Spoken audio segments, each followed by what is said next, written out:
Assalamualaikum warahmatullahi wabarakatuh.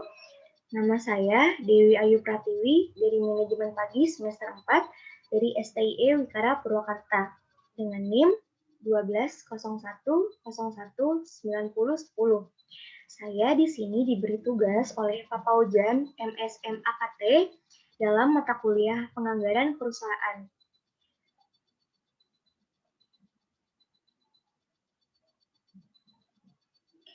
Di sini saya akan menjelaskan tentang pencatatan transaksi akuntansi perusahaan manufaktur.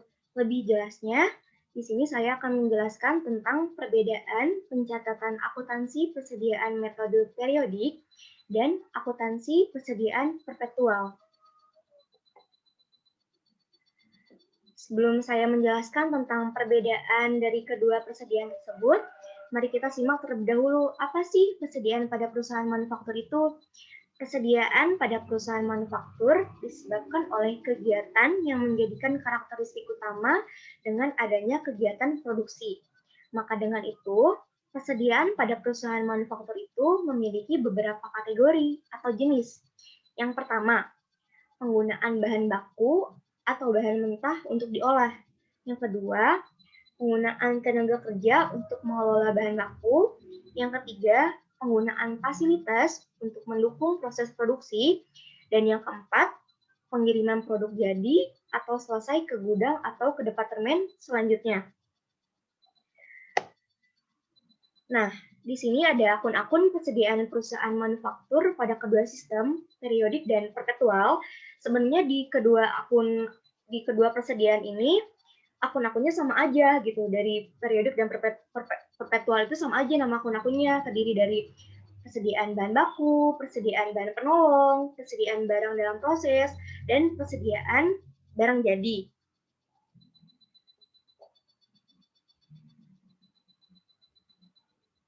Nah, penentuan nilai persediaan akhir pada sistem pencatatan akuntansi manufaktur itu dibagi menjadi dua, yaitu sistem periodik dan sistem perpetual. Nah, di sini saya akan menjelaskan nih, apa sih perbedaan dari kedua sistem tersebut, sistem periodik dan sistem perpetual itu. Di dalam sistem periodik, sistem pencatatannya yang dilakukan dengan menghitung jumlah persediaan barang dagangan di akhir satu periode akuntansi, yang artinya ketika terjadi transaksi yang mempengaruhi persediaan barang dagangan atau persediaan barang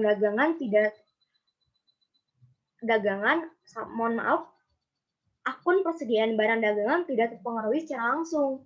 Namun, pada saat akhir periodik, perhitungan secara fisik baru dilakukan untuk mengetahui nilai persediaan awalnya berapa nih, dan nilai persediaan akhirnya berapa.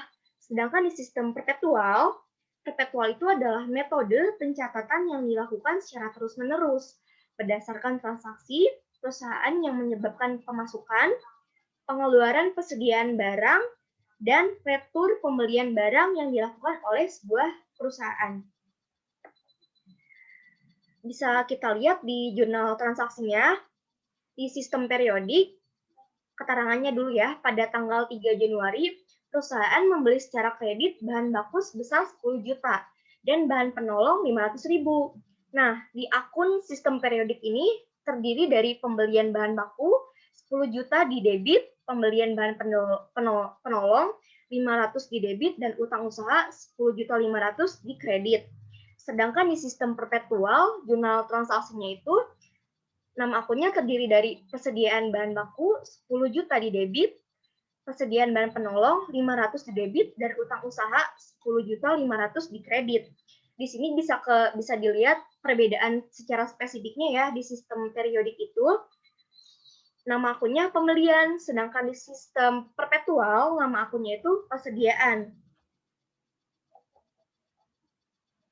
Selanjutnya, perbedaannya dari sistem perpetual dan sistem periodik. Di sistem perpetual, penerapan metode pencatatan perpetual itu kita bisa mengetahui nih berapa jumlah persediaan dan harga pokok penjualan HPP-nya setiap saat. Sedangkan di sistem periodik, penerapan metode pencatatan periodik ini, perhitungan HPP-nya akan menjadi lebih ringkas dan lebih sederhana lagi. Sepertinya sekian penjelasan dari saya tentang perbedaan dari kedua sistem perpetual dan sistem periodik ini. Mohon maaf bila ada kesalahan atau kecepatan dalam pembacaan atau kurang jelas dalam penjelasannya. Sekian dan terima kasih. Wabillahi taufiq walhidayah. Wassalamualaikum warahmatullahi wabarakatuh.